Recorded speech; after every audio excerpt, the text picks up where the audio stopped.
We'd like to thank the elected officials for coming.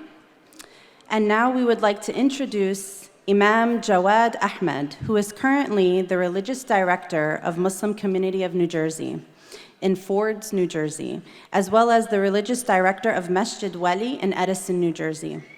He has been an imam and director in various New Jersey masajid, as well as director of religious studies at Al-Ghazali Islamic High School.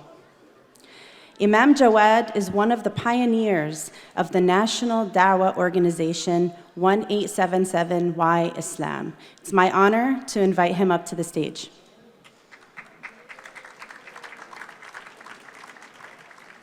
أعوذ بالله من الشيطان الرجيم بسم الله الرحمن الرحيم الحمد لله رب العالمين والصلاة والسلام على الكريم. We, on behalf of the Muslim Culture Society of Bergen County and the Eid Committee of New Jersey, we welcome you all to this panel discussion. An amazing program tonight. But before that, I would like to say to my old hometown, Teaneck, hello, Teaneck. I was about 9 years right here across the street at Darussalam Director back in 2001 to 2009. So it's always a homecoming to come to Teaneck, especially this place where we always used to do Eid Iftars with the Eid Committee. I want to thank Brother Tamkeen and Brother Sadiqullah for giving me this opportunity to moderate this panel discussion. And before we introduce our speakers and bring them up to the stage tonight, I really want to thank the parents of Aya Mirza. What an amazing speech she had. Let's give her a big round of applause. You have groomed an excellent daughter, and I can see a bright future. Having 20 years working with kids in Islamic schools, I can say that Aya will be one of the future of the American Muslim society right here in America as we celebrate the Muslim Heritage Month. This is the heritage of Islamic society, of our society. We have a star-studded lineup, mashallah, and when I was going through the speakers' names, I said there's a lot of similarities and commonalities amongst our speakers and panelists. My job is the easiest job, is just to ask them questions. And they have to answer the questions. But one thing I see in the panel of speakers, we have someone who is a veteran from New Jersey, right from the old days of Rutgers University right in New Brunswick, one of the founders and founder imam of New Brunswick Islamic Center, or as you know, Masjid al-Huda. And then I see also a rookie on the circuit of New Jersey, a new imam who just recently moved from Florida to one of the major centers of Islamic masajid in New Jersey, which is MCMC. And then we also see our beloved imam who lives across the river, across the bridge, but loves New Jersey more than all of us, inshallah, as he is always here in Darussalam and other places. So I would like to request each one to come up to the stage and take their seats accordingly. First of all, I would like to introduce the co-founder of Zaytuna Institute, Imam Zaid Shakir, who is the myth, the man, the legend, and nobody needs an introduction for him as he is known all over the world. Imam Zaid Shakir.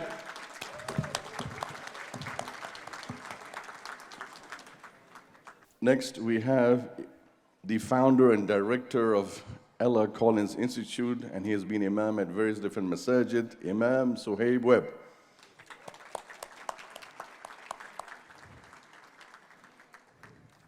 And next, the third panelist of speaker on the line is our dear Imam Abdullah Smith, who is currently the imam and religious director of MCMC, but he has been imam in various different states like Florida and Texas. Welcome to New Jersey, Imam. Big round of applause for Imam Abdullah Smith. One correction, it's Zaytuna College, the first American Muslim college in America. So that's one correction for that. So in this portion, what we'll be going to do is ask each of the respected imams certain questions around the topic that we have, the theme tonight, Muslim Heritage Month. And like I said earlier, that there's one commonality and similarity between all three imam. Who would like to highlight that? Anybody? Any volunteer? What, you guys didn't have enough food in lunch? No tea? No biscuits? What's one similarity? Yes, sister? I can't hear louder. Reverts. Takbir. Converts, reverts, however you want to address it. I know working in Y Islam for 25 years, we always get this question. So whichever term you use, this is the face of America. This is the future of America. Imams, indigenous from this society, as we collectively celebrate the heritage of American Muslim history right here. And the other aspect of similarity, as I said earlier, is somehow some connection with New Jersey. Without further delay, I would like to move on, and I will be asking each one question, and they can answer in the mic, and therefore the questions will be there to enlighten our audience with the answers from our honorable, respected, dear Imams, inshallah. So, in terms of seniority, I would like to go with our dear Imam Zaid Shakir. The first question for you, sir.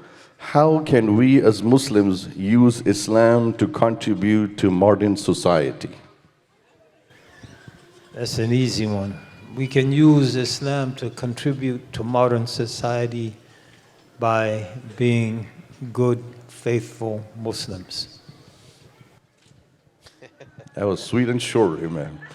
I was going to grab my tea, my coffee to have some intellectual enlightenment, inshallah. Sometimes the most profound things are the most concise. MashaAllah, MashaAllah. Takbir for Imam Zaid Shakir. Allahu Akbar, MashaAllah. All right, next question. I hope he's not brief as his predecessor, but next question for Imam Suhaib Webb. What sort of relationship with the Islamic past is possible and relevant for a Muslim to cultivate? I'll repeat. What sort of relationship with the Islamic past is possible and relevant for past history? For relevant, I know you understand Urdu because you work with Pakistanis a lot, mazi ke hal mein. And relevant for Muslims to cultivate today. Yeah, I think this is Bismillah, alhamdulillah, wa sallallahu wa sallam ala Sayyidina Muhammad wa man wala. It's a great question about the past. Allah subhanahu wa ta'ala says, وَذَكِّرْهُمْ بِأَيَّامِ اللَّهِ. Remind them of the days of Allah. And it's important to appreciate history. وَقَالُ بُنُوا عَلَيْهِمْ بُنْيَانًا. Surah Al-Kahf. They said we should build over this place where this happened, the structure. And I think it was Junaid who used to say, that the stories of the righteous, Jummin Julurillah, are like soldiers from God. So our past is important, but our past in America as Muslims is extremely diversified and spread across countless numbers of ethnicities and people. Zahir Ali, who was in Brooklyn, who was my neighbor in Brooklyn, used to tell me that in the 1850s there were Russians making adhan in Brooklyn. They had a spot that they were praying in now what we know to be sort of the financial center of New York City, you had a huge Syrian community at one time. In fact, I used to call the area Little Syria. And there was a masjid there, it's gone, and people would be openly, making the call to prayer. So history is important, but I'll give one example that we learn what Imam Zayd just said. How do we maintain a commitment to Islam and being good Muslims under pressure as well as success? And history allows us to see that. There's a great example is Bilal Muhammad, who was born in Africa and brought here to America as an enslaved person who died he actually died in Georgia, but he lived for a number of years as an enslaved person off the coast of Georgia. And he actually wrote a book, it's a manuscript, 13 pages, which some people have romanticized. He wasn't a scholar of Islam. The letters were sometimes wrong, the sad was the sin, the zat was da, because he wrote from what he heard as a young person. And then part of it is mixed with the Risal of Abi Zayd al-Qayrawani, which we memorized, which my teacher memorized from West Africa. But I think that's actually more relevant, that in his attempt to preserve, and he wrote it in his old age. And that's why some Muslim scholars say, Obviously, his memory wasn't the same when he was younger, but he made an attempt, right, to preserve aqidah, to preserve fiqh, to preserve his Islam under incredibly difficult circumstances.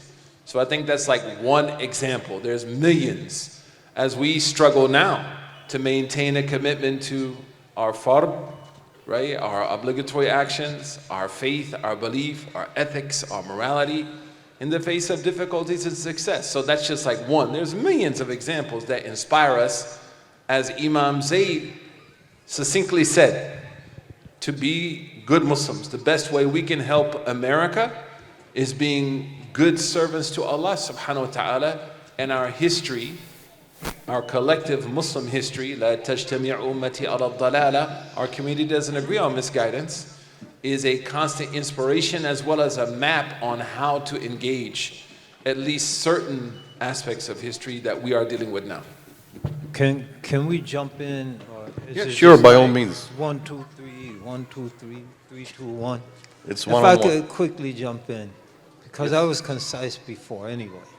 You have your time. So I think it's very what Imam Suhaib mentioned, implied. We are a community whose very existence is predicated on knowledge. And if we don't commit ourselves to the gaining, retaining, and transferring the knowledge that serves as the foundation of our community, we might have a community, but it might not be recognizable to our ancestors. When Islam was strong in Spain, they said, or Andalusia, it said there were 5,000 women who had memorized Sahih al-Bukhari. 5,000 women had memorized Sahih al-Bukhari. So we have to be, the noted Orientalist Franz Rosenthal wrote a book called Knowledge Triumphant.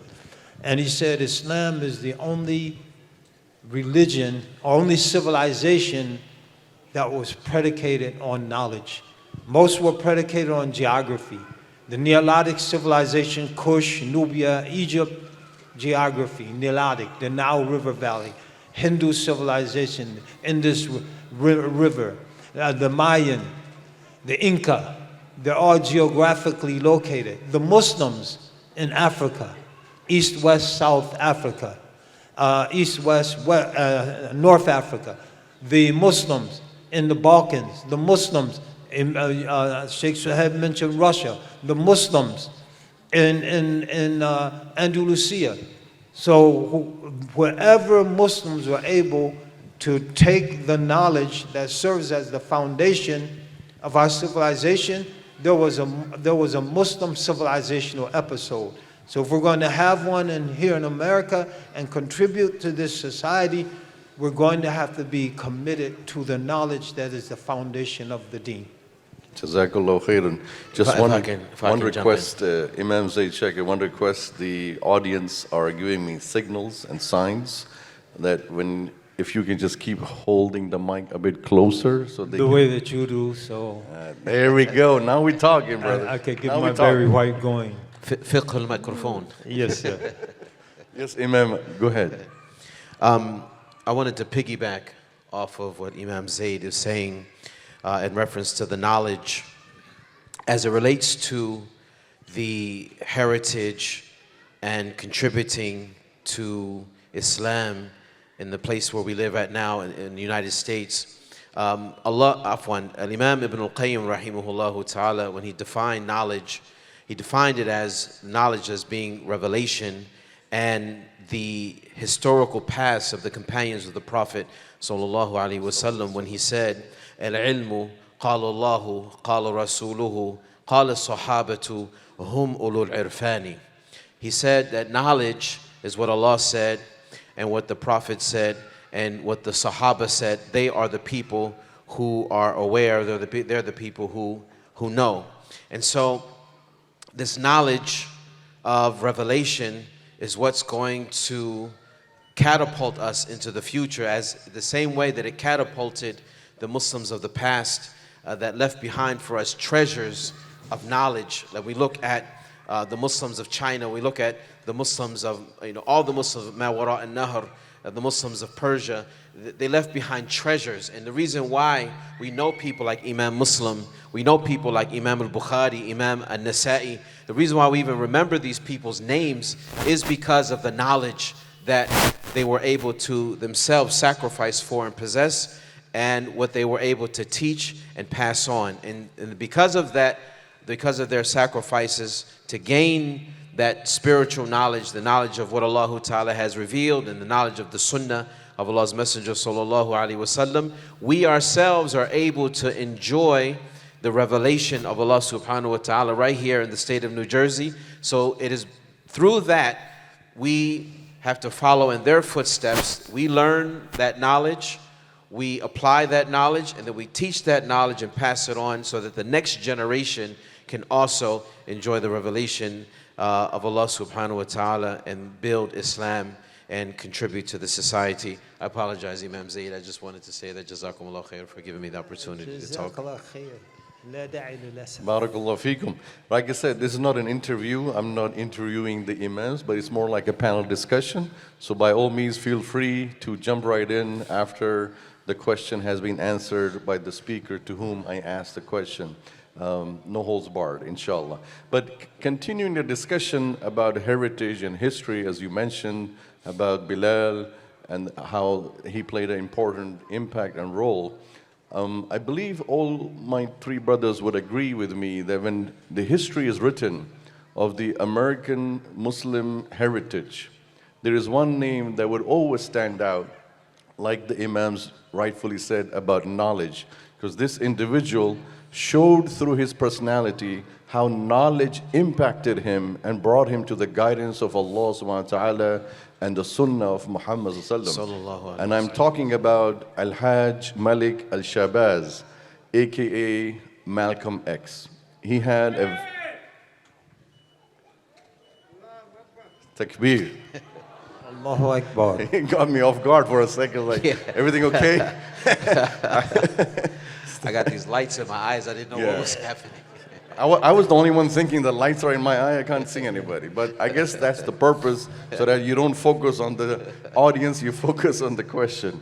So continuing that discussion, my question for especially the Teaneck residents, because in Teaneck public schools, and on many public schools, we are required to read the autobiography of Malcolm X. What was his influence in shaping American Muslim identity? This question is for our dear Imam Abdullah Smith. So you can start off and then the others can chime in after that. Well, I read the autobiography of Malcolm X when I was in high school. And for me, I can speak about me personally because I read the autobiography of Malcolm right when I accepted Islam. I was around 14, 15 years old, and I really didn't know much about Islam. I really hope that maybe Imam Zaid can shed a little bit more light, as he was around, while Malcolm was living. But I can say that the story of Malcolm, as we read it in a book, and a lot of us, we watched his story on television, and we heard stories.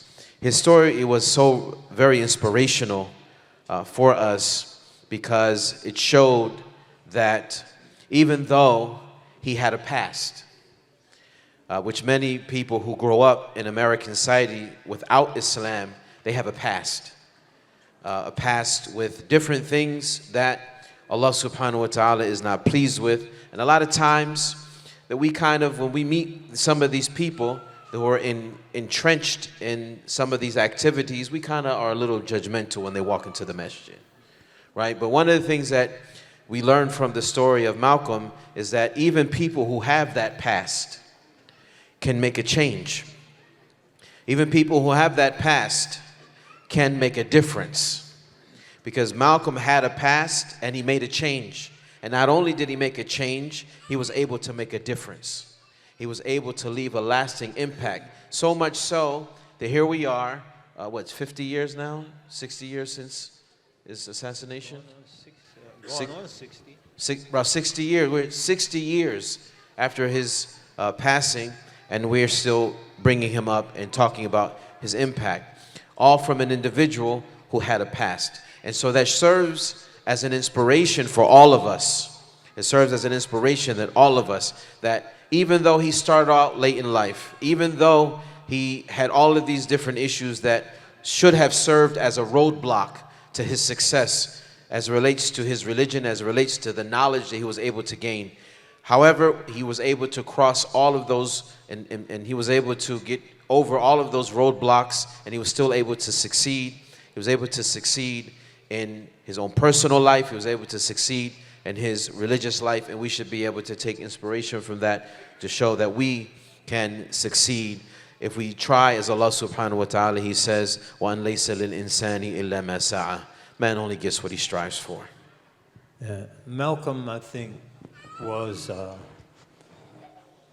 there's so many, he was multifaceted. So we could spend the entire discussion just dwelling on one aspect of his life. So I want to just mention two as quickly as possible.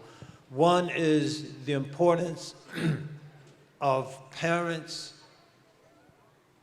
establishing a solid foundation in the children's lives. So Malcolm didn't come out of a vacuum. His father was an organizer for the Garvey movement, the United Negro Improvement Association, and Malcolm went door to door with his father. Malcolm listened to his father preach. So Malcolm learned the foundation of da'wah. And so later in his life, when he's opening all these Muhammad temples for the Nation of Islam, all over the East Coast, there's a foundation that he's operating from. His love for knowledge. His mother was a writer for the Garvey paper. His mother was extremely well educated. She knew French, she knew English, possibly other languages. And so Malcolm did not come out of a vacuum. He came out of a home that was committed to struggle and committed to establishing a solid foundation in their children.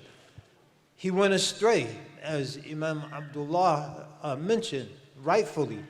But that foundation was there, so he had something to come back to. And so we as parents, our job is to establish as solid a foundation in Islam, in community activism, an integral part of the religion. And family is important. The second point is courage. Malcolm wasn't a coward. And because he wasn't a coward, two things, many things, but I already went on too long.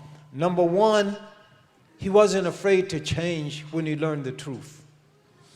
So when he found out things in terms of just Islam that weren't right in the present he was in, he moved to a better future. And secondly, he wasn't afraid to die for his truth, for the truth, for his people, for Islam. And we have to internalize those lessons, because the days before us are not days that are conducive to the success of cowards. So those are two things we can learn from the life of Malcolm X. One thing I think also that's, if you don't mind, Sheikh and Imam, is that Malcolm in many ways forces us to redefine how we see history. People tend to look at history in the West as something that's physical. But we believe that history can last beyond something that's physical. وَكَانَ أَبُوهُمَا صَالِحًا.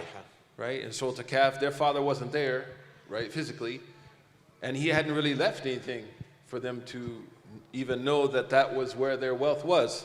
But his taqwa, وَمَن يَتَّقِ اللَّهَ يَجْعَلْ لَهُ مَخْرَجًا. Whoever is dutiful to Allah, Allah gives them a way. One of our teachers, Dr. Fatih Hijaz, used to say, Matu wa ashu, right? The people of sincerity and the people of honesty and integrity with Allah, they have died, but they're still alive. بَلْ أَحْيَاءٌ عِنْدَ رَبِّهِمْ يُرْزَقُونَ. Even those people who died as shaheed.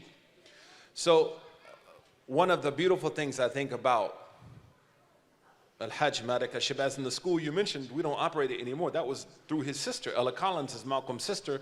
Her son is the president, or is still running that foundation with us. He's the head of that, Yusuf.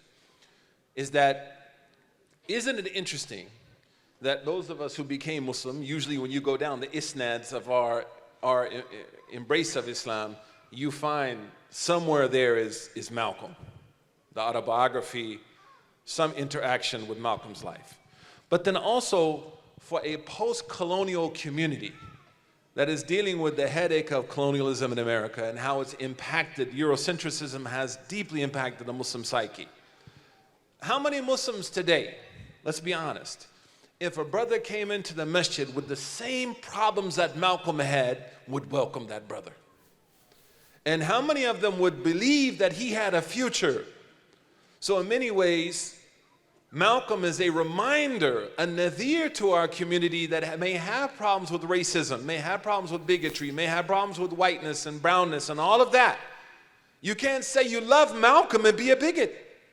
That's true. And you can't say you love Malcolm and you have problems with black people. True. You can't say you love Malcolm, but then socially you are segregated and not open to other Muslim brothers and sisters coming into your spaces who may not look like you, who may not act like you, and may come from a different socioeconomic reality. To say you love Malcolm and to act like that would be hypocrisy. So isn't it interesting that Allah decreed that a man would embrace Islam who has a past? Shawqi said, أخوك عيسى دعا ميتا فقام له وأنت أحيت أجال من رممي. O Muhammad sallallahu alaihi wasallam, your brother Isa brought people back to life, but you brought generations back to life. And one of them is Al-Hajj Malak al-Shibaz, rahimahullah.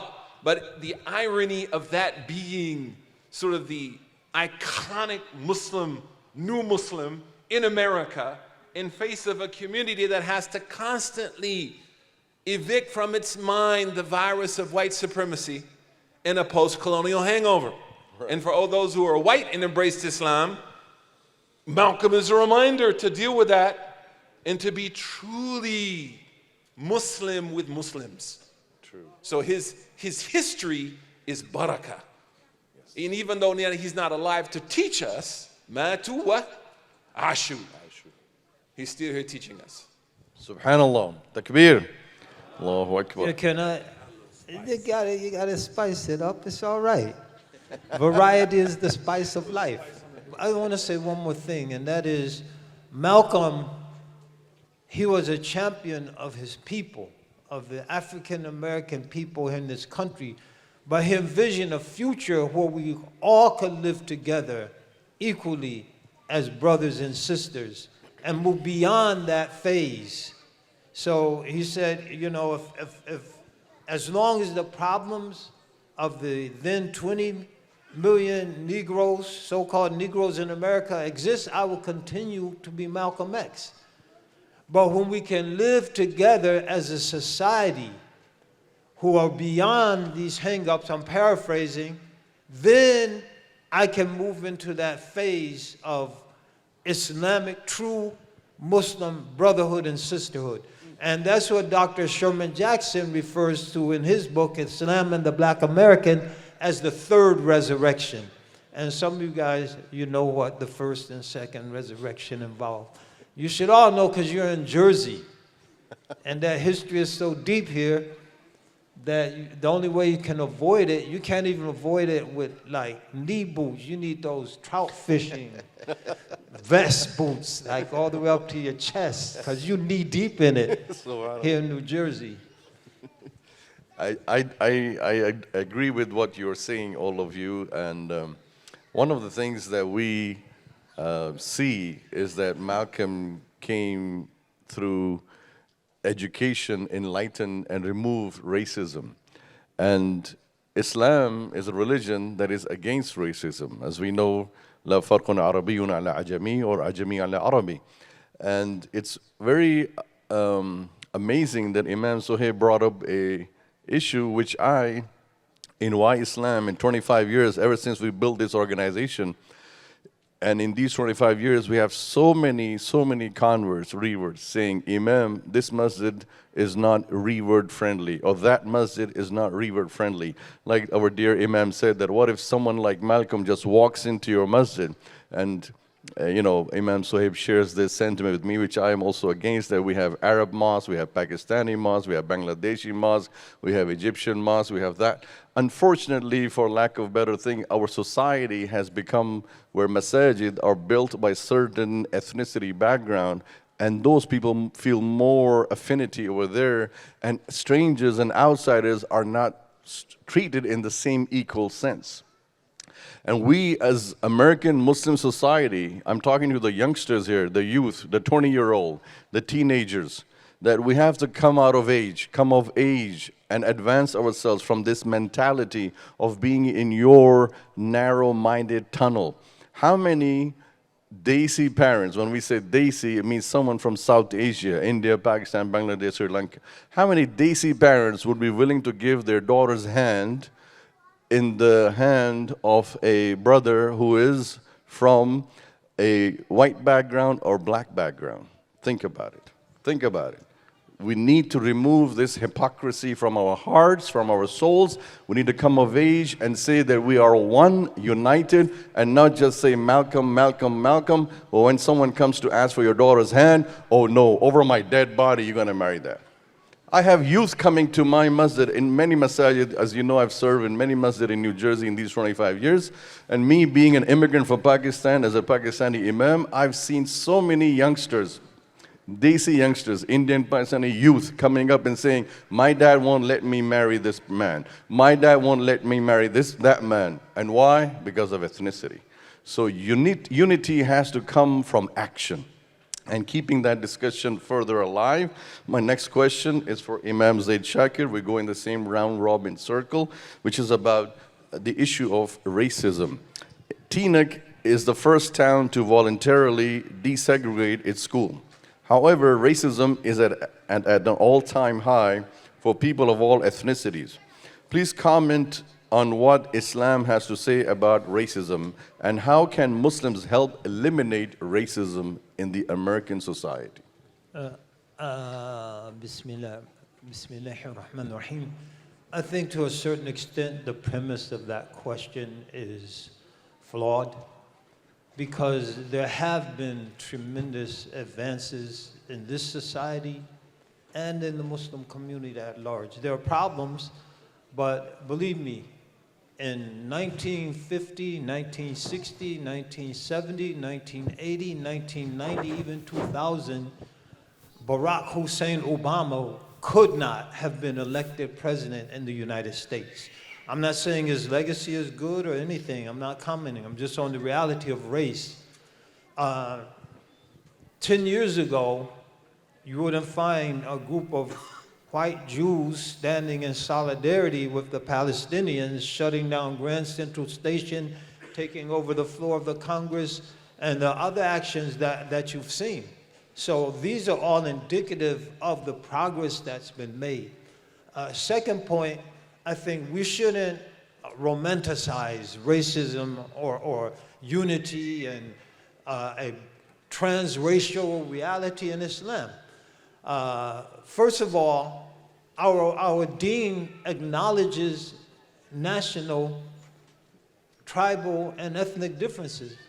وَجَعَلْنَاكُمْ شُعُوبًا وَقَبَائِلًا لِتَعَارَفُوا إِنَّ أَكْرَمَكُمْ عِنْدَ اللَّهِ أَتْقَاكُمْ. Malcolm himself, when he went to Hajj and wrote back, he said he noticed how the Bosnian brothers and sisters congregated together, the Turks congregated together. You know, that's beautiful. We should be teaching Urdu to the young Desi youth. I would love to hear a brother or sister recite some Iqbal or Hafiz or Sa'idi as eloquently as our dear sister Ayah recited her poem.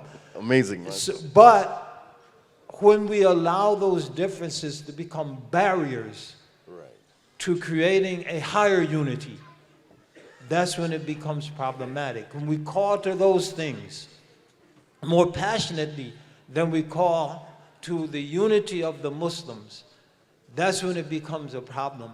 So I think there definitely we see some of those realities, but some of them there's nothing wrong with the Desi Masjid. Hopefully that'll make the Desi community stronger in their adherence to Islam.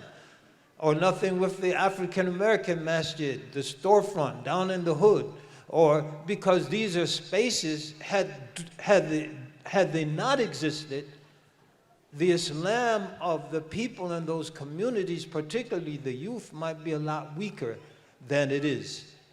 However, we have to create a higher level of unity where we can all come together collectively to advocate for the people of Gaza.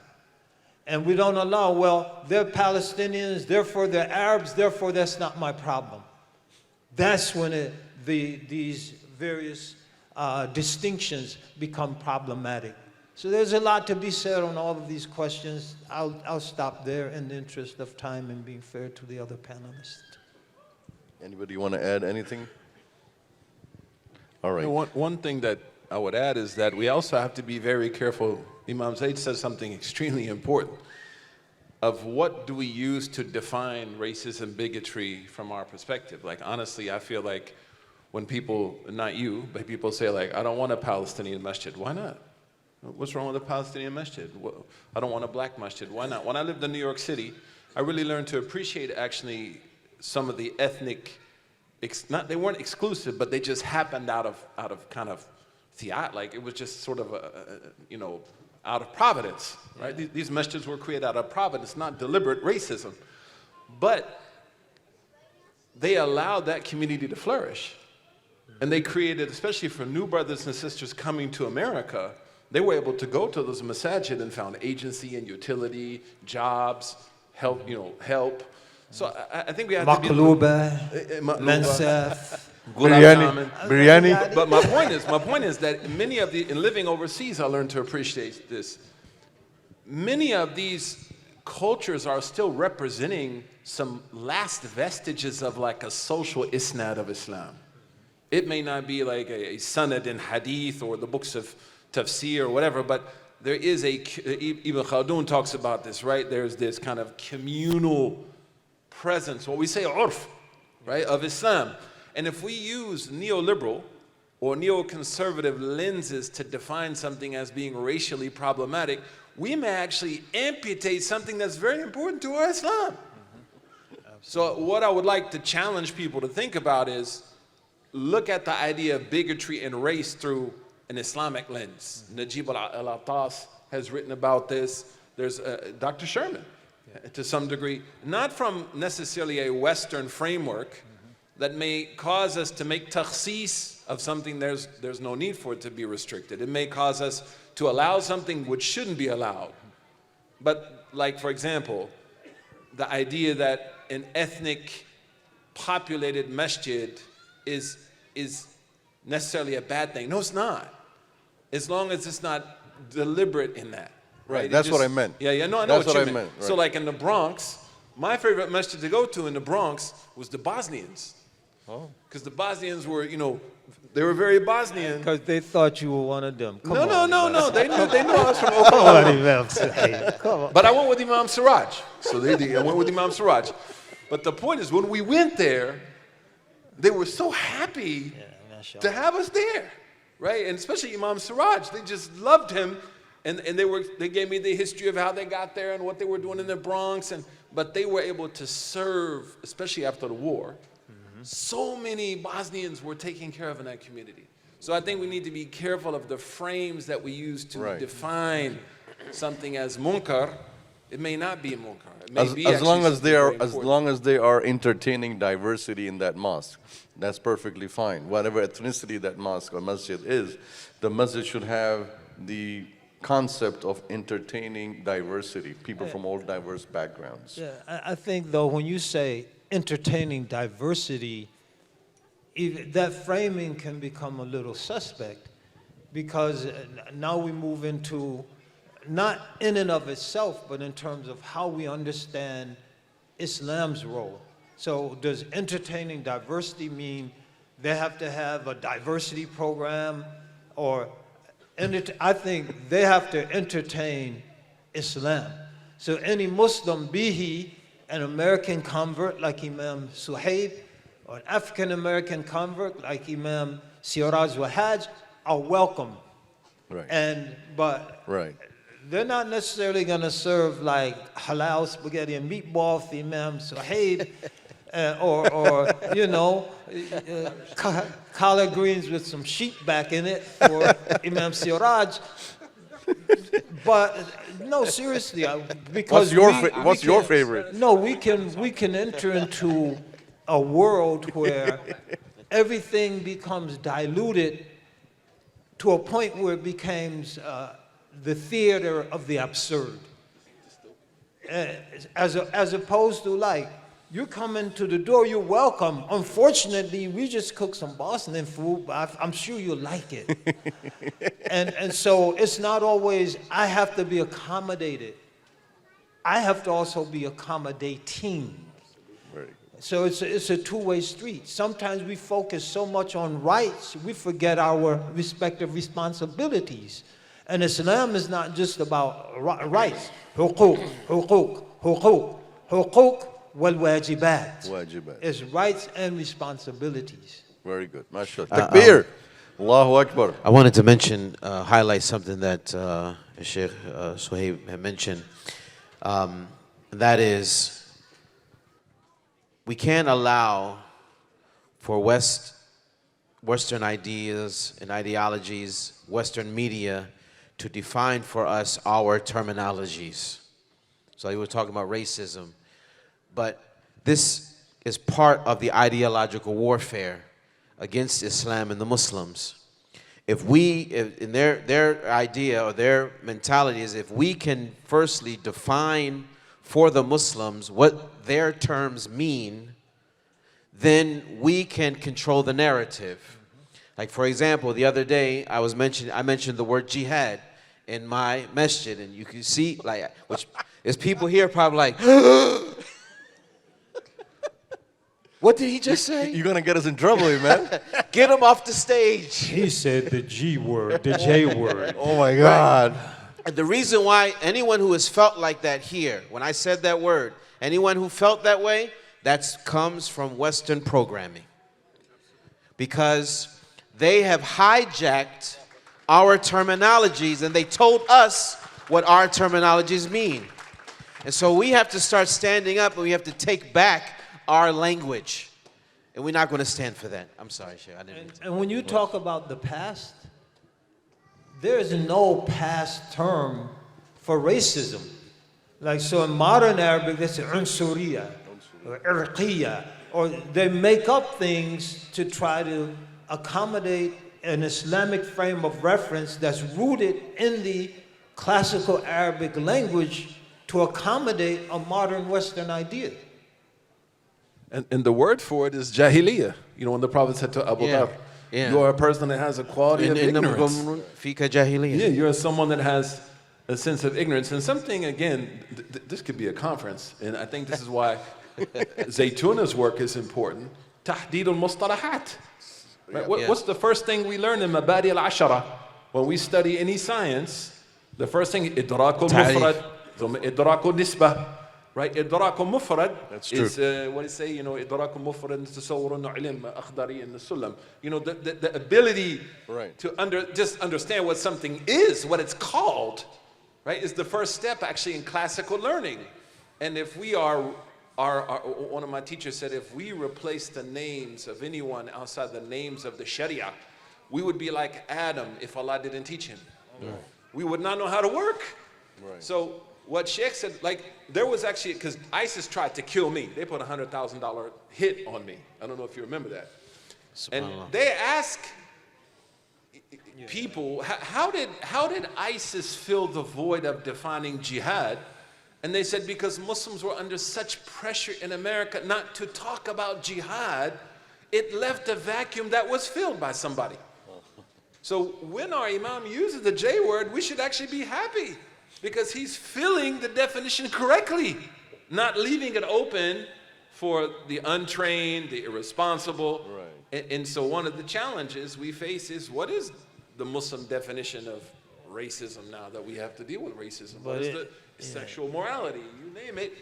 If we don't fill those spaces, somebody else will. And that's why our young people sometimes have issues with us on race where Islam doesn't have an issue on race, or they may have an issue on why are there two Eids. It doesn't matter if there's two Eids, it's jihad.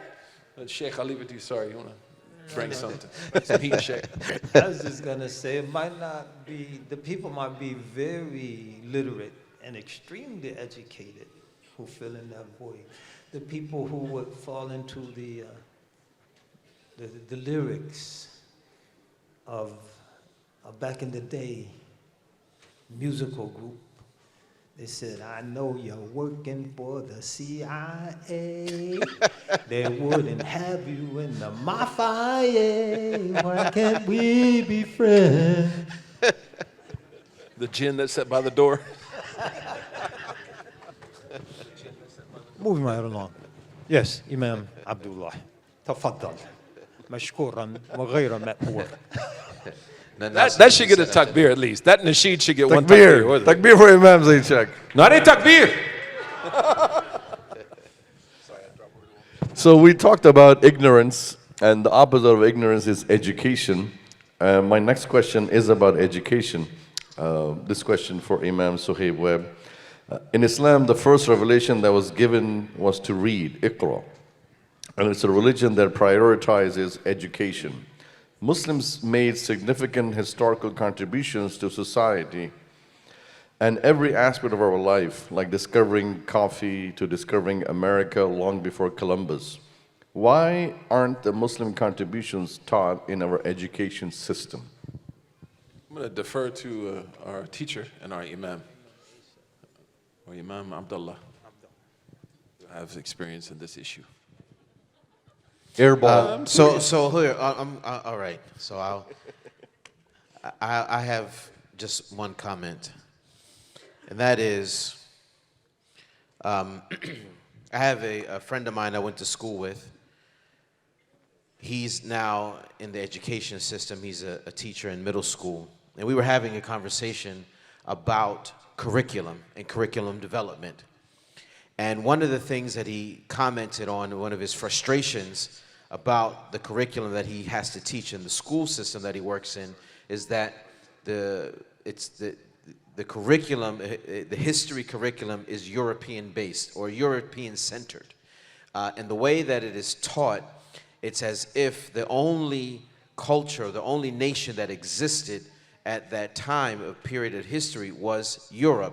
It talked about Roman Empire, it talked about things surrounding the Roman Empire, but it never talked about Umar ibn Khattab. It never talked about any of the other Muslims, nations or other Muslim rulers that had impact on that part of the world. And so the reason why I bring that up is because so those of you who are sitting here who are active in Islamic schools, one of the things that I have personally noticed in the schools that I have visited, the Islamic schools that I have visited, that is, usually what happens is the Islamic school will adopt the public school textbooks. Right. And they will offer Quran and Islamic studies as an elective, but they will just take the textbooks straight from the public school system and give it to the children, not realizing that inside of those textbooks, there is aspects of disbelief, there's aspects of going astray, teaching different things that we would not be in agreement with inside of the curriculum. So being someone who actually went to public school growing up, I know that in public school there are problems of mixing with different kids that you don't want your children mixing with. But that's not the only problem that we have with the public school system. The curriculum itself is in it by design a way to send your children astray.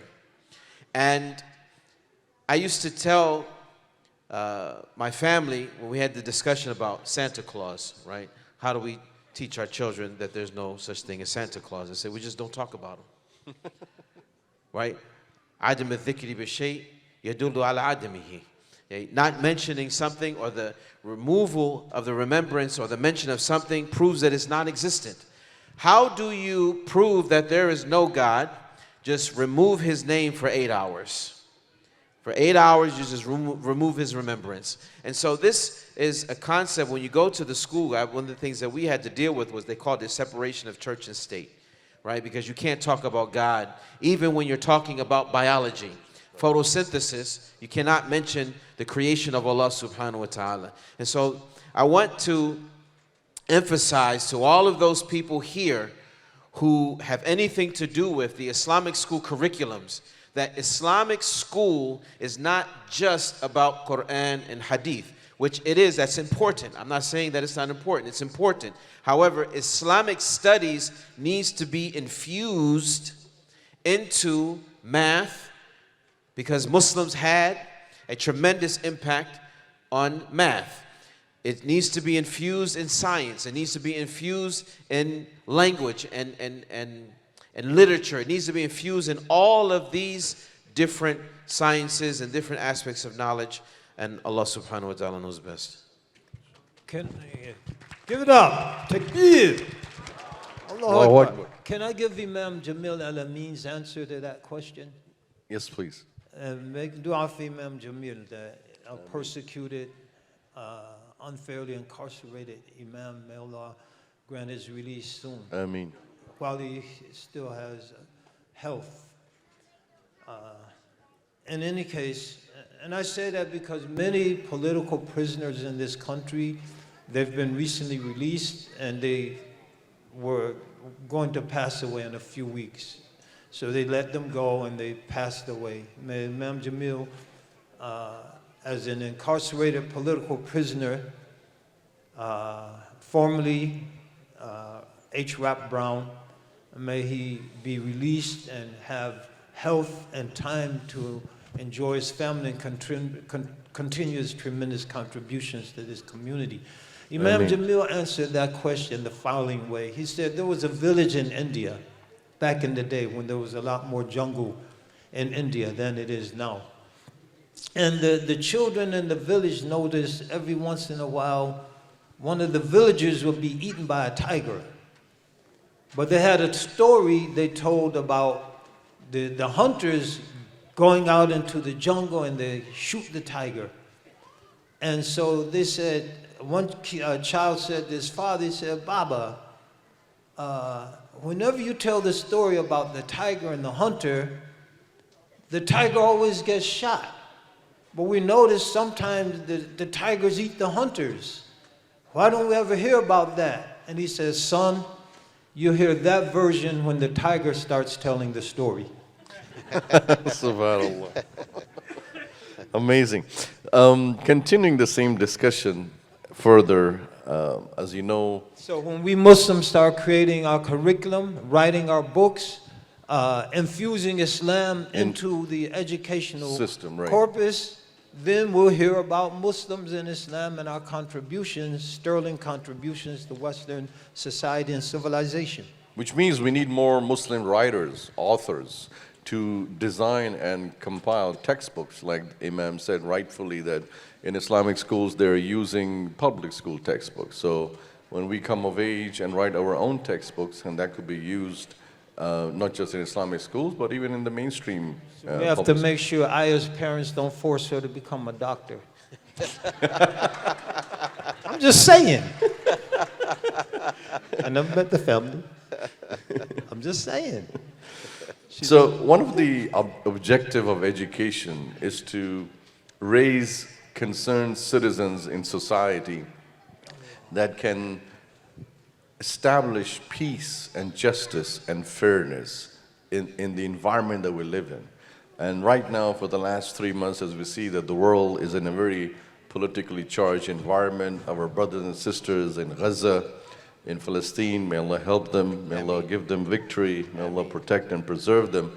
They are really enduring the most suffering. We sitting here in our cozy comfort houses and places, we can't really fathom the pain that they are going through over there in Gaza and Palestine. But we do feel the pain as we are one ummah. And the next question is about peace. How long will war go on? When can we have peace? So the question that for our dear brother Imam Abdullah Smith, he said, is how do we work towards peace building when emotions are high in times of war and genocide? Bismillah, alhamdulillah, wa salatu wa salam ala rasulillah ma ba'd. Firstly, this is a lecture, but I'll try to be as concise as possible, and I hope that Imam Zaid and Imam Suhaib can chime in as well. Firstly, the first thing that we need to do is understand that Allah subhanahu wa ta'ala is the one who created everything. That nothing is in existence except by Allah's permission. That's the very first thing. Nothing happens in creation except that Allah subhanahu wa ta'ala allowed it to happen. What is happening in Palestine, what is happening in Sudan, what's happening in Kashmir, what's happening in Asin, what's happening in Syria, everywhere that something is happening, it's only happening because Allah subhanahu wa ta'ala allowed it. So if that's the case, then Allah subhanahu wa ta'ala has a plan. Allah subhanahu wa ta'ala has a plan. The Treaty of Hudaybiyah, which took place in the year 6, the Muslims, they came from Medina, they were on their way to Mecca. Right before they arrived in the Haram, they arrived in Hudaybiyah, and they were ready to make Umrah. They hadn't seen the Kaaba in so long. They had sacrificed. They walked from Medina to right at the edge of the Haram. You can smell the Haram from where they were. And they get there, and they're excited, and they're anxious, and everybody's excited and discussing seeing the Kaaba one more time. And then all of a sudden they're told, no, you have to shave your head, slaughter your animal, come back next year. Umar ibn al-Khattab was angry. Not angry at the Prophet ﷺ per se. He wanted to go worship Allah. Aren't we the ones who are high? Then why are we taking the low road? He was angry. But Allah subhanahu wa ta'ala, on the way home, He revealed the verse, Inna fatahna laka fathan mubina. Indeed, we have given you a great victory. Now, at the time, the Muslims didn't know that. They didn't, because we can't see the future. We don't know what's going to happen from this. We don't know what doors this is going to open for us. Now, yes, we're struggling. Yes, we're frustrated. Yes, we feel anger. We feel sad and all kinds of other confusing emotions. But Allah subhanahu wa ta'ala has a plan. Because Allah subhanahu wa ta'ala, He's the one who allowed this to happen. And so that's the very first thing, is that we have to understand that Allah Azza wa Jal is in control of all things. Number two, and this is the last thing I'm going to mention, and that is we have to remain resilient and steadfast. We have to remain the course. We have to stay upon the straight way, the way that Allah has commanded us to be. We cannot divert and act and behave and respond in ways that are uncharacteristic of the Muslim. Even when others are acting and responding and behaving in ways that are ignorant and foolish, we ourselves have to remain the course. Allah Ta'ala, He says in the Quran, وَعِبَادُ الرَّحْمَنَ الَّذِينَ يَمْشُونَ عَلَى الْأَرْضِ هَوْنًا وَإِذَا خَاطَبَهُمُ الْجَاهِلُونَ قَالُوا سَلَامًا. That the slaves of Ar-Rahman are the ones who walk on the earth with humility. And when the ignorant address them, they respond by saying salam. And so that is our position. How do we maintain peace? How do we establish peace? By us being the example of what we are calling to. By us showing others how we are supposed to be. By us remaining steadfast and resilient. You know, right now, as we're speaking right now, our brothers and sisters in Gaza, may Allah preserve them, and may Allah have mercy on the ones who have passed from amongst them. Amen. They are sitting eating dinner on piles of rubble. They're sleeping on piles of rubble. Yeah. You know, I saw this video. There was a lady, an older lady, and she was holding one, I don't know if it was her child or her grandchild, but he had passed away. And it's clear that it was because of the military and the blood, and excuse me for being so descriptive, but it was a hard thing to watch. However, this lady who was still wearing hijab, holding this young child on top of rubble, waving her Palestinian flag, saying La ilaha illallah, remaining resilient, steadfast, never losing her faith. Allahu Akbar. Allahu Akbar. Takbir. So Allahu if that woman and her situation and the circumstances that she was facing at that moment, if she can remain steadfast and resilient and firm on her faith, then while we sit here in a convention center with, shiny ceilings, with food, bellies full of food, our cars that have electric seats, right, and heated steering wheel, we should be able to remain resilient and remain steadfast and firm upon our faith and showing the world what it means to be Muslim, which means showing the world the example of humanity. Takbir. Allahu Akbar. Big round of applause, please. Yes, you want to add anything, Imams? I would say just by, on that foundation at a policy level, doing everything in our power. This is one of Dr. King's evil triplets of militarism, materialism, and racism, to undo this military-industrial complex. Because a lot of these wars is just about these warmongers making billions and billions and billions of dollars. And they don't even care if we win. You think it's about winning and losing? Who is in power when we invaded and occupied Afghanistan? Who? Who? The Taliban. Who is in power when we left? Who? The Taliban. What happened in between? $3 trillion went into the pocket of these warmongers between the time we came and the Taliban was in power and the time we left. So obviously it wasn't about the Taliban and getting rid of the Taliban. It was about filling their coffers. They're filling their coffers from the suffering of the people in Ukraine when our government refused and undermined a peace agreement that the Ukrainians had made with the Russians so they could keep selling weapons. Go to December 18th, front cover of the New York Times. Bonanza for the war makers in Ukraine. Now put on top of that, what's happening in Gaza? Who's selling ammunition as fast as they could use it? Who's selling bombs faster than can use it? We are. The warmongers, not we. And you know what? They're scared to pay for it with our tax dollars. It's a mistake when you say, they're using our tax dollars. You start getting guilty and feeling depressed. Oh, my tax dollars are funding that slaughter. No, it's not. Deficit spending, because if they finance those trillions with tax dollars, there'd be a revolution in this country. Takbir. Allahu Akbar. I think you can do better than that. Takbir. Allahu Akbar.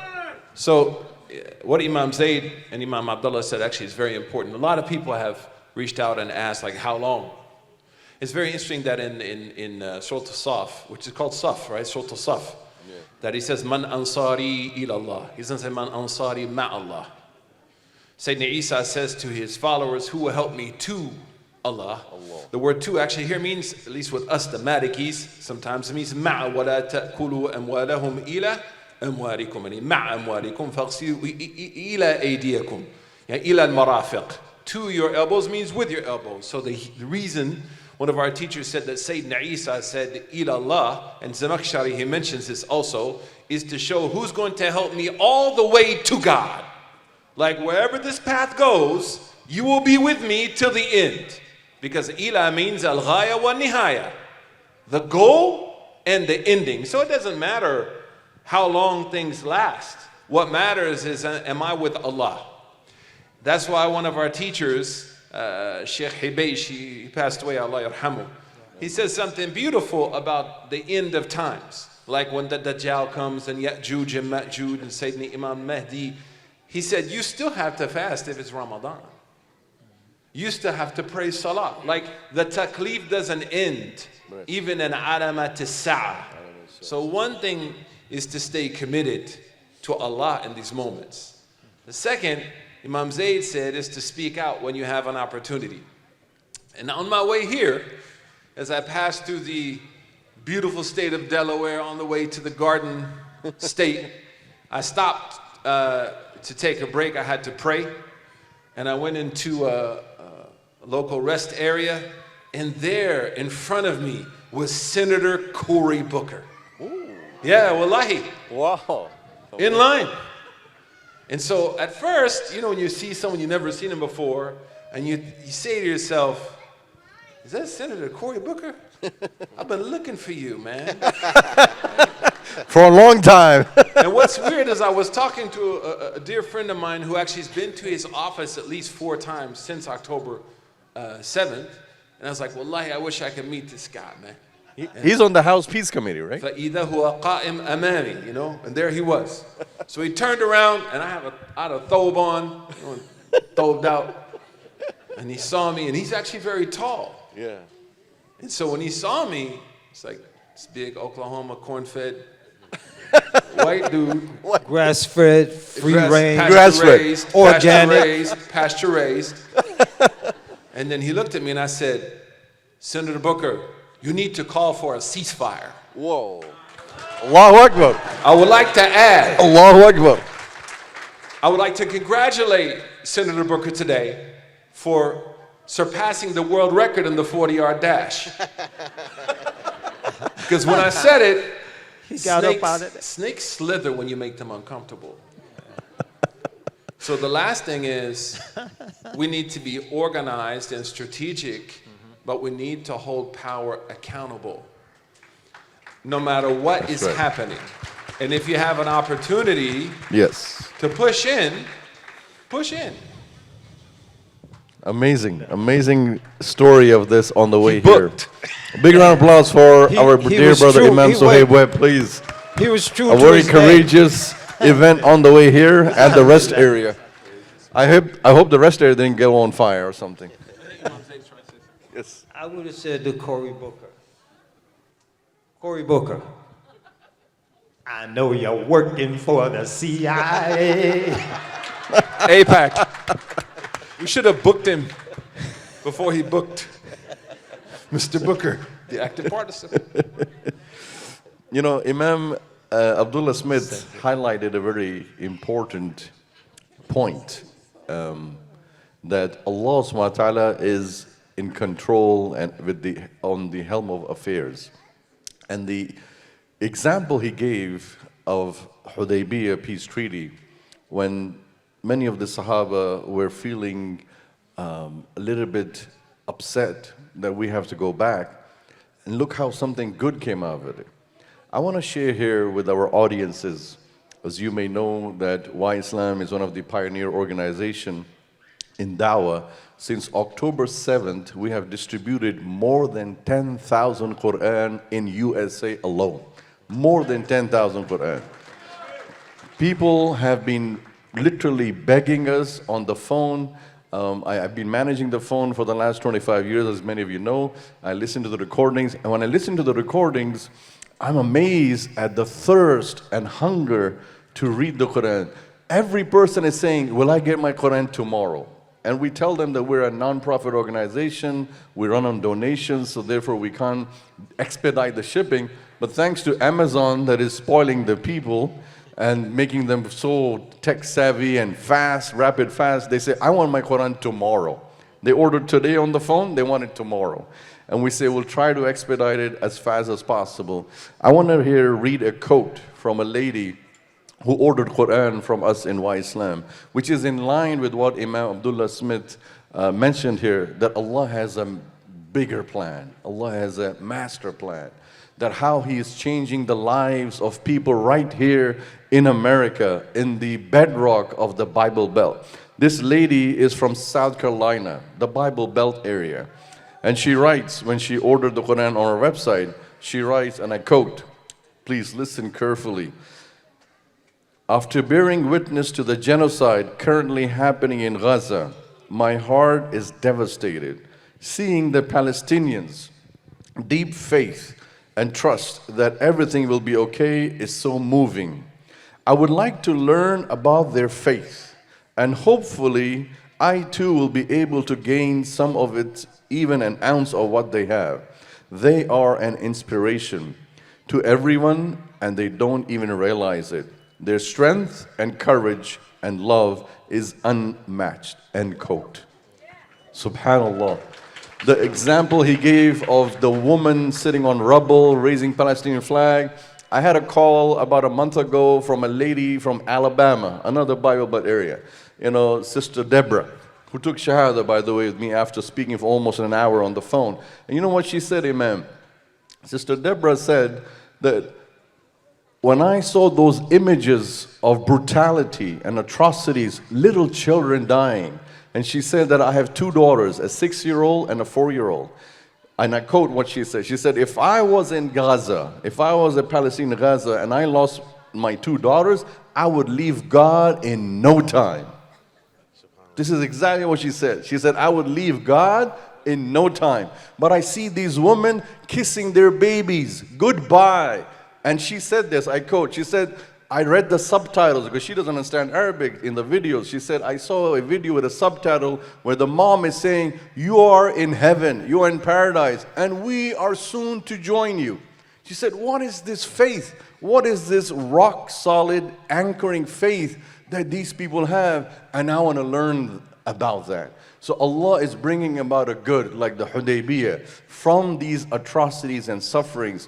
And these babies are being shuhada, are being martyred, not in vain. They are bringing about a change right here in the backyard of America. And for that, I would like to request all of you, you have this card. Can you wave it? You have this card with you, I believe. You can show some light. There's a QR code here. It has here, I would like to mention here, Palestine Children's Relief Fund. Palestine Children Relief Fund, and the QR code is there. We would like to do a short fundraiser, just 5-7 minutes, for our little children in Palestine who are suffering. The brothers and sisters are here. You can scan this QR code, donate online, and donate to the cause. All proceeds will be going to support these children in Gaza. The organizers here tonight, they have connections and they will transfer your donations, your contributions, your generosity to the children of Palestine through this relief fund, inshallah. And I'm told that we have these beautiful paintings also. Can you bring it up here? Look at this beautiful painting, inshallah, which we would like to auction tonight. And money from this auction tonight would go towards the Palestine Children Relief Fund. So we would like to start the auction and bidding. If you can open the lights a little bit so I can see the audience, because I can't see anybody. What do we want to start off with? Let's start with 1,000, somebody said here. Who said that? You're the first. All right, can we have the lights a little bit? Not on me, but on the people, so we can see who said the 1,000. Now don't run away. Close the doors, like Imam Shibli says. Close the doors, lock them up. Nobody's leaving until we get the funds for Palestine Children Relief Fund here. So we have the first opening bid, 1,000. 1,001. 1,001 and a half. Do we have 1,100 or 1,500? About 1,500 for this beautiful, and you can have it in your house, and the money would go support these little babies and children in Palestine and Gaza. Do we have a 1,500? 1,500. 1,500, mashallah, takbir, Allahu Akbar. So we have 1,500. Now we have 1,500. So how about someone with 2,000? 1,500 one, 1,100 one and a half, 1,500 two. Don't let me finish off on 1,500. We have a 2,000. Anybody? 2,000?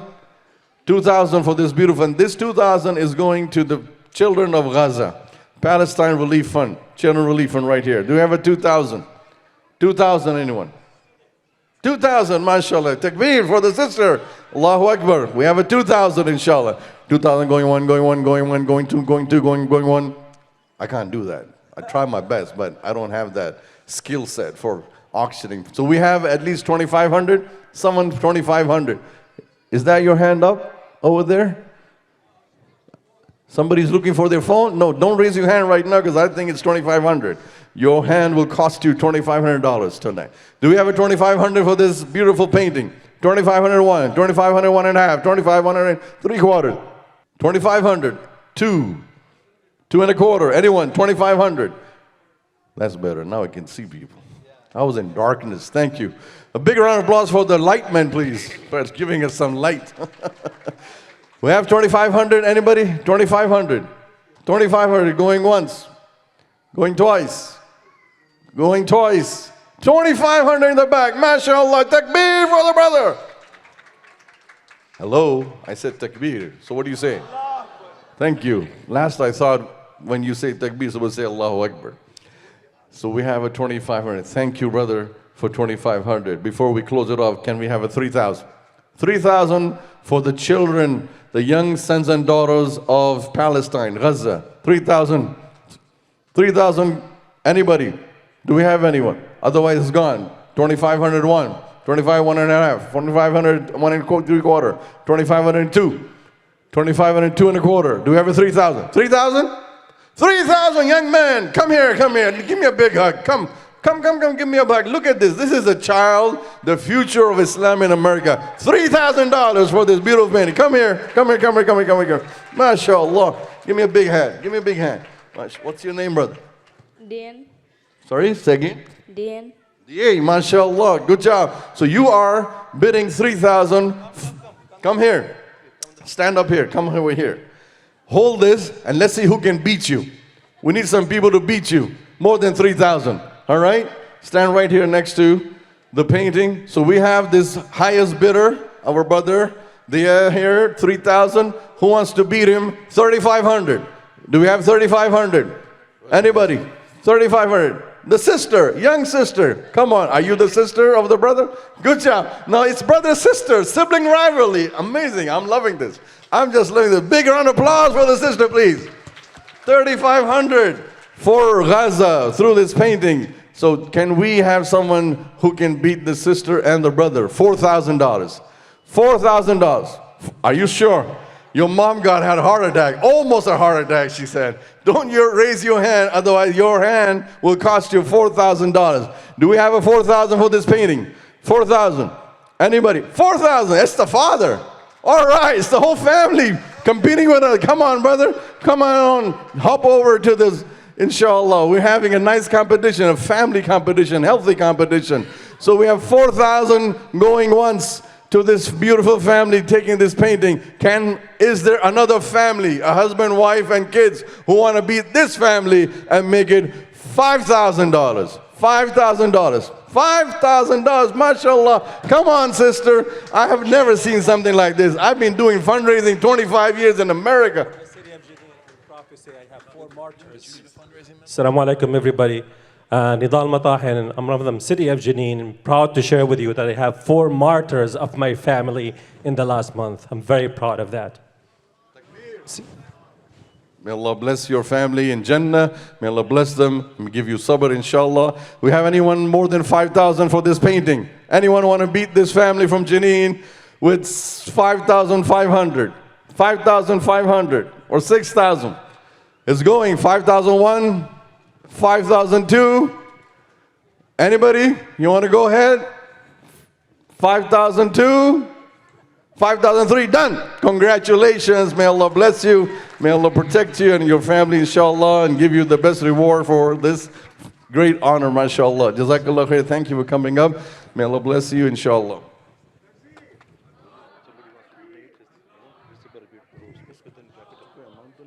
So inshallah, we're not over it with the fundraising. This is just an auction. If you want to donate, please scan this QR code on the back. You know, $1,000, $2,000, $500, whatever you want to donate. If you want to give a check, just write to PCRF. You can write a check to PCRF, or we can even give cash, right? If you have cash, we have some volunteers here. You can give it to them. And Brother Imran just informed me that PCRF is approved with your job, your employer, and they'll match the funds. If you give 500, they will give 500. So if you have your job, your workplace, you want to join with them to donate to PCRF, inshallah, at least everyone should give $1,000. I need 10 people. Sorry? $3,000, mashallah. Takbir for sister, $3,000. We have another one. Anyone, inshallah? Another $2,000. Anyone, $2,000, inshallah. I want 20 people to raise their hand for 1,000 each. Where's the first one? First $1,000. One. Second right here. Third right here. Fourth. Where's the fourth? There's fifth, sixth. Well, right, sixth. Where's the seventh? $7,000. Seven, mashallah. Eight. Where's the eighth there? Ninth, mashallah. $10,000 for Palestine, for Gaza. 10. Where's the 10th one, inshallah? 10th one right there in the back. Please remember to scan the QR code. We just need 10 more. Where's 11? 11,000, the 11th, $1,000. 11th one, mashallah. 12th. Where's the 12th one? 12th, young girl, mashallah. Takbir. Thank you, sister. Allahu Akbar. Where's 13th? 13 right there. Another young sister, mashallah. May Allah bless you in your health and your wealth. Takbir for the sister. Allahu Akbar. 14. Oh, young man over there. 14, mashallah. Where's 15? 15 right there, mashallah, young brother, mashallah. 15, 16, the $1,000 for Palestine Children Relief Fund, inshallah. 16 right here, mashallah. 17, where's 18? 18 right there, mashallah. Thank you, sister and brother. 19 in the back over there. Where's the 20th, the last, and we're done. 20th right there. You can continue to give. Make it 21, 22, 23. We want to go back to the program and try to culminate the panel discussion. Thank you, everyone, for the fundraising, the short fundraiser for our brothers and sisters in Palestine, and especially the children in Gaza. And inshallah, this is an approved organization, PCRF, and your donations will be going straight over there to help the youngsters over there. Last question that I just wanted to ask. Any imam can choose this. This is like air ball. I'm just throwing it up in the air. Whoever wants to grab it, and then we'll conclude and make dua and bring the program to the end. The last question, which is one of the most important questions about women. How did Islam change the role of women in its early days, and how does it benefit women today, now? While the other two imams are thinking about that, let me say this. Someone was adamant about AIPAC. AIPAC is an interest group. It's not the most effective interest group in America. The NRA is. And Muslims have to come and create our own interest groups, not just for our community, not just for our country, but for humanity. Organized evil will defeat disorganized good every time. It's time for people who are advocating for good, humanity, brotherhood, sisterhood, and the environment, etc., to come together, to organize ourselves. Alhamdulillah, some people have already started. Hopefully you'll hear about it soon. Assalamu alaikum.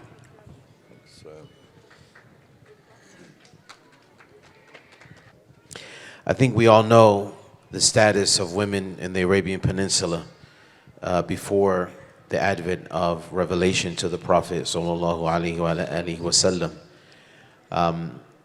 When a man would have a child and he was told that it's a girl, his face would become visibly upset.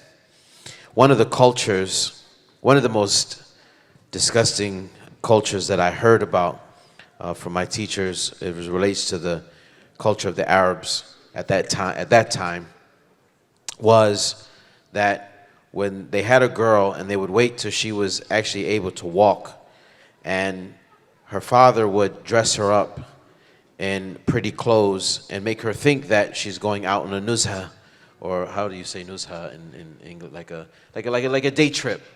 Like a day trip. She thinks she's going on a day trip with her father, make her very pretty, and he walks with her out to the desert where he's already dug a hole for her.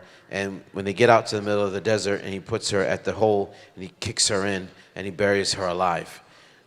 You know, this is just an example of how things were for females during the time of pre-Islamic Arabia, when the Quran was revealed and revelation began. And the Prophet ﷺ, when he said in the very famous hadith that you can find collected in the Sunan of Abi Dawood and others, where the Prophet ﷺ, he said, "An-nisa'u shaqa'iqur rijal," that the women are twin sisters to the men. The women are twin sisters to the men, meaning that every obligation and every right, every responsibility, everything that is due to men and is obligatory upon the men, it's also due to women and is obligatory upon the women, except when there is an explicit text from Allah subhanahu wa ta'ala that shows that there is a difference. And so Islam was the Quran, and throughout the revelation of the Quran, we find that Allah subhanahu wa ta'ala, He revealed this equality. Allah Azza wa Jal, He says in the Quran, وَلَهُنَّ مِثْلُ الَّذِي عَلَيْهِنَّ. And to them, meaning to the wives, they deserve the same thing that's requested from them. In the tafsir of Imam al-Tabari, rahimahullah ta'ala, he brings a narration on the authority of Abdullah ibn Abbas and radiyallahu anhuma, that he was seen wearing a nice outfit. Now, you know, if Imam Zayd walks in here with a tuxedo, you're like, oh, he must be going somewhere, right? Because there's certain clothes you wear, when you wear them, you only wear them because it's a special occasion, right? So Ibn Abbas was seen wearing like special clothes. So one of his students asked him, where are you going? He said, I'm going home. He said, well then, why are you all dressed up? He said, because I like to look good for my wife the same way that I want my wife to look good for me. And he recited this verse, وَلَهُنَّ مِثْلُ الَّذِي عَلَيْهِنَّ. And for them belongs the same thing that's requested of them. And so this revelation that Allah Ta'ala had revealed well over 1400 years ago gave rights to women at a time when women were oppressed in this country. When women were screaming and hollering about how they had no rights, they couldn't vote, they couldn't own property, they couldn't. Now today, the United States wants to go around the world and tell the Muslims how to be with their women. The United States or the West in general want to say, oh, we're the example of what is supposed to be or how life is supposed to be for the women. We had equality between men and women. We had rights for women well over 1400 years ago. You're just now getting with the program. And you're not really with the program because the women here today in the United States are still screaming that we don't have our rights. And so Islam, if we ask the question, what has Islam done for the women? It's Allah subhanahu wa ta'ala revealed revelation that brought justice to women. Islam revealed revelation that brought al-adl, it brought equality to the women at a time when women were looked down as though they were secondary citizens, to the point that Arabs didn't, their dead meat, the dead meat, which is an animal, for example, if you came across an animal that had just died of sickness or disease on the side of the road, that's dead meat. That's what they would feed to their women. For the camel that was slaughtered, the camel that was rightfully slaughtered, no, that was only for the men. That was only for the males. The women couldn't eat from that. And so, to say now that Islam is backwards or Islam oppresses women, Islam is this, Islam is that, hasha wa kalla. No, we those who understand revelation, and this goes back to what I was discussing earlier, we have to go back to our own definitions, and we have to take back the language that Allah subhanahu wa ta'ala has revealed in the Quran and refuse the definitions that have been given to us by the West and the Western media. Jazakallah khairan, Imam. Inshallah, with that, we'll conclude. And a big round of applause for all of our three Imam and speakers, inshallah. Great enlightening from all of them. We want to thank them for taking time out of their busy schedules to be here tonight. We'll make dua now to conclude and adjourn this session, inshallah. اللهم أنت السلام منك السلام تباركت ربنا وتعاليت يا ذا الجلال والإكرام اللهم تقبل منا إنك أنت السميع العليم وتب علينا مولانا إنك أنت التواب الرحيم اللهم انصر إخواننا في فلسطين وغزة يا رب العالمين اللهم انصرهم على عدوهم يا رب العالمين اللهم كن معهم ولهم يا رب العالمين اللهم فرج كرب المكروبين في غزة في فلسطين وفي كل مكان في العالم يا رب العالمين اللهم انصر المستضعفين في كل عالم يا رب العالمين اللهم اغفر للمسلمين والمسلمات المؤمنين والمؤمنات الأحياء منهم والأموات إنك أنت السميع مجيب الدعوات وصلى الله على خلق محمد صلى الله عليه وسلم وعلى آله وصحبه برحمتك الرحمين سبحانك اللهم وبحمدك نشهد أن لا إله إلا الله نستغفرك ونتوب إليك جزاك الله خير والسلام ورحمة الله وبركاته. First, we're going to call Sheikh Imam Martaz Sharaf, who's a community leader and a pillar in the Tina community and now in the Midland Park community as well, to say a few short dua for us. الحمد لله رب العالمين والصلاة والسلام على حبيبنا وشفيعنا ونبينا محمد وعلى آله وصحبه أجمعين. يا ربنا لك الحمد كما ينبغي لجلال وجهك ولعظيم سلطانك. سبحانك لا نحصي ثناء عليك أنت كما أثنيت على نفسك. اللهم صل على سيدنا محمد وعلى آل سيدنا محمد. Almighty Allah, we thank you for this beautiful gathering. We thank you for our scholars. We thank you for the culture Society of Bergen County. We thank you for the organizer of such a beautiful program. We thank you for all the people who sponsored this program. We ask you to bless them all and to bless the audience and the children who performed. What a beautiful program. We thank you for this opportunity to strengthen our brotherhood and sisterhood, to increase our knowledge, to strengthen our iman, to strengthen our community. We thank you, mighty Allah, for our diversity. Today we had the opportunity to celebrate our culture, to promote our culture, our faith, our tradition. We thank you for multicultural understanding and multicultural learning, because when people learn about each other culture, they will remove the fear from each other. They will live in peace with each other. So tonight we are celebrating our diversity.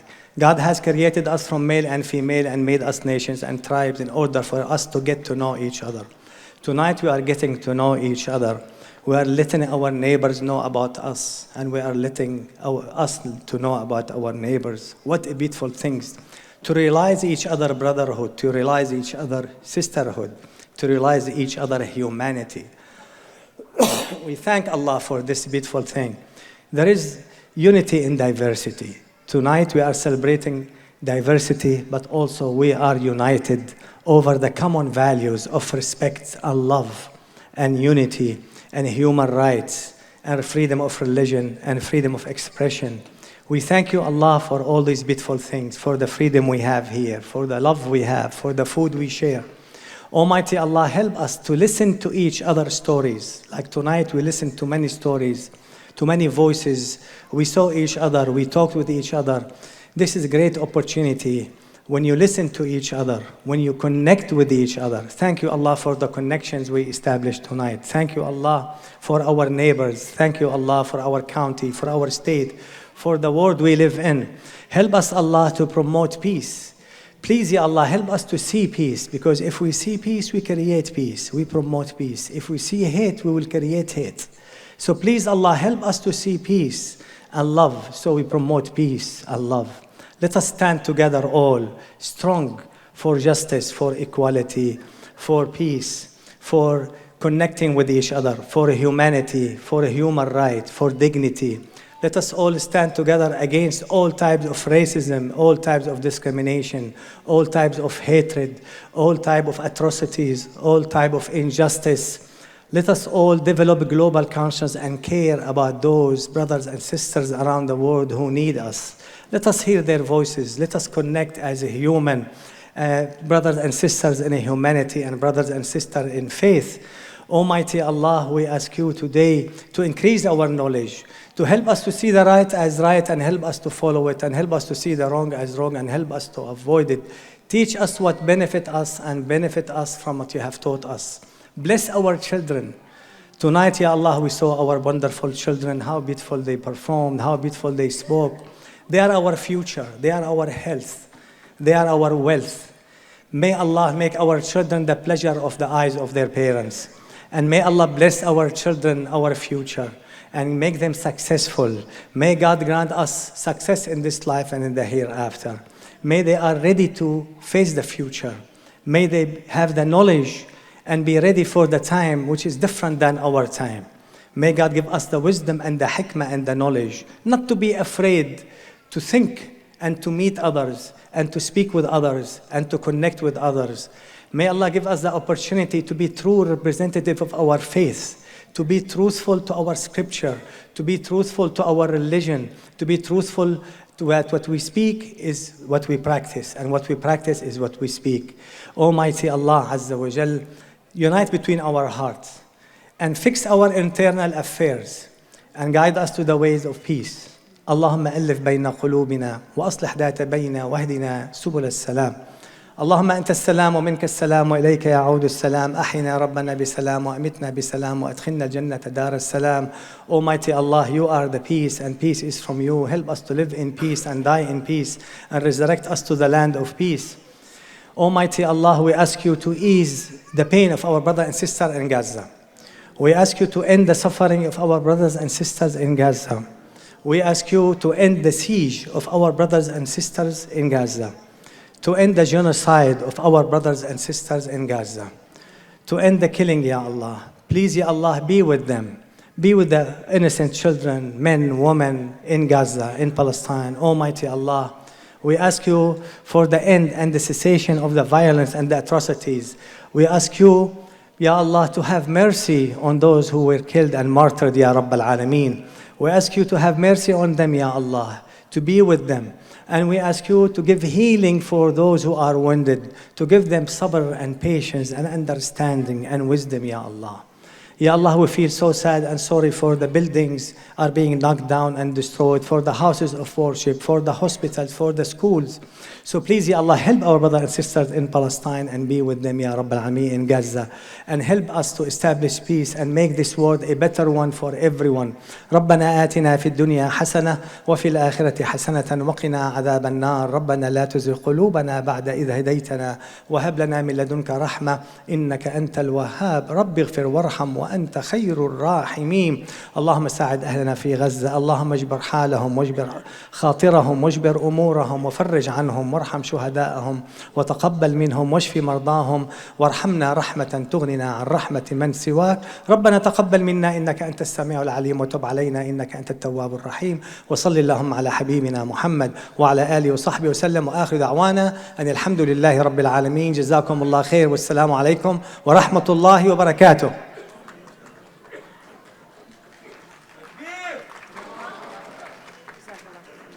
Jazakallahu khairan, imams and scholars.